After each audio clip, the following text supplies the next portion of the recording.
By the time the grounds were safe for further assessment, 2 more days had passed. Now just 12 days till opening. New damage and new challenges seemed to wait behind every door.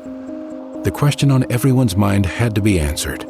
Will this be the first year ever in 100 that the Calgary Stampede is canceled? All options, on park, off park. We'll do what we have to bring it together. The key to success of opening the Stampede is going to be our capacity to be flexible. All right, today we officially announce that we are having a show. Come hell or high water, we're gonna get this damn thing done. When that media conference goes off tomorrow, that is a signal to the world we're in business. Let's energize the city, and tomorrow's our kickoff day. Our job is to move forward, to go forward as Calgarians have always shown, as the Stampede has shown. So we are optimistic that we can be a beacon of light at the end of this rather tragic circumstance here in the city and in southern Alberta. With days ticking by and so much work ahead, the promise was made to a weather-worn city that the Stampede would go ahead. Now the question on everyone's mind became, how? So we got to get our site operational from a physical standpoint, getting the water out, getting the buildings brought back online. We got people who have to come to work. Some of their buildings are flooded. You treat it like a disaster site, which is what it is, and you start prioritizing. So you can't do anything unless you have the essential services. You have to have power, you have to have plumbing, you have to have laborers and heavy equipment to move things. At the heart of the Stampede are the rodeo ground, racetrack, and evening performance stage. These venues host 20,000 ticket holders a day for the 10 days of the Stampede. Without them, there really is no Stampede. People have bought tickets and intend to come down in 12 days. It's about getting the grandstand in the infield. Number one, it's the biggest damage. That's where we're putting the muscle. This material is all contaminated now, so we'll peel it right down and put all new stuff back on. We cannot compromise any safety of animals, so this won't be a short-term fix. It'll be a fix for long-term. I went down and looked at the stage underground. Oh, they got that out now? Well, no. Okay. It's a foot off the ceiling. Okay. The stage has got 3 different pieces to it. It has a mobile portion at the back, has a permanent stage deck, and the third piece, which we just don't know about, is all the operational, mechanical, electrical staging areas below, and that's underwater. So that would be our staging area. And you would go down these steps. There'd be electrical rooms, production rooms. You can see on the wall, this would have been high water mark. This is kind of what we're facing. The concern is high, but the spirits are high. You know, there's folks have been employed at the Stampede longer than they've owned their own homes. So when they see the devastation here, it's very hard for them. They watch it and they're like, this is my house. It's like watching my house be flooded.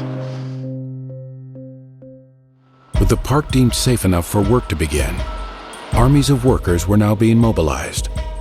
Day by day and hour by hour, activity on the recovery increased. All aspects of Stampede administration were moved. While some vital people remained on site, most workers were set up in hotels and temporary office space as nearby as possible. Getting on park remained a challenge as the city was still largely in lockdown. The grandstand's been pumped out. Electrical is expected to be back on the grandstand by 2200 tonight. For you non-military people, that's 10 o'clock p.m. The barns will not have power for at least 3 more days. Every day brought new challenges. With the ticketing center wiped out, a temporary system was put in place to manage sales. And it really is a massive chessboard that changes every hour, because the second you find out that the power is not available in this building, you then move to temporary generators, or you draw next to the building and say, we'll come back to it if we get a chance, and we move on to the next one. 11, 10, possibly? We've lost track of time around here. Things are moving quick. What day is it? Is it Sunday? Holy smokes. Uniforms for thousands of staff and volunteers were destroyed. Rodeo trophies, submerged for days, were sent to Calgary's Glenbow Museum to be assessed and cleaned. The little things, once taken for granted, were becoming big challenges. Oh, people are going around the clock. People are going as hard as they can, as long as they can. People are pouring their passion into this project, I can tell you that. It's pretty inspiring. Folks deal with adversity in a way that is positive, and they're going to get through it, and they're going to continue on their lives despite the adversity. So I'm kind of thinking that that's what Calgary as a community is all about. We get stuff done.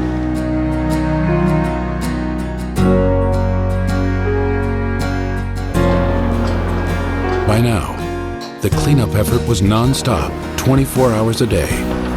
The water had dried up, and the mud was slowly turning to dust and diesel smoke.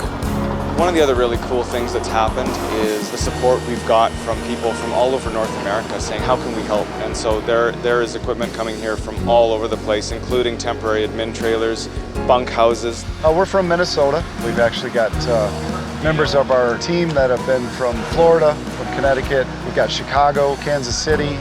We've even got Seattle, Washington, as well as San Francisco, California. We started out the week with 350, 300, and now we're up to 500, 550 for lunch and supper. That's volunteers, park staff, everybody on park. Nobody goes home hungry on our shift.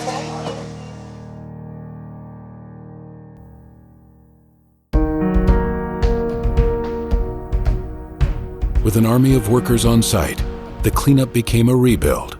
Trucks, backhoes, and construction workers descended on the park. In any given year, the Stampede has 300 employees and over 2,300 volunteers. So organizing people and coordinating efforts comes somewhat naturally. But this year was different. More crews than ever were on park. Crews cleaning, crews building, crews preparing food. And now the crews involved in setting up the midway and rodeo events needed to get started too. Stampede Park, all but abandoned a few days ago, now had the population of a small city, all working toward a common goal.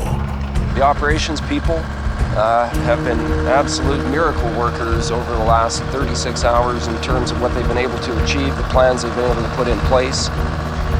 It is truly heartening, and it's what's so great about Calgary. Now throw into the mix the animal athletes.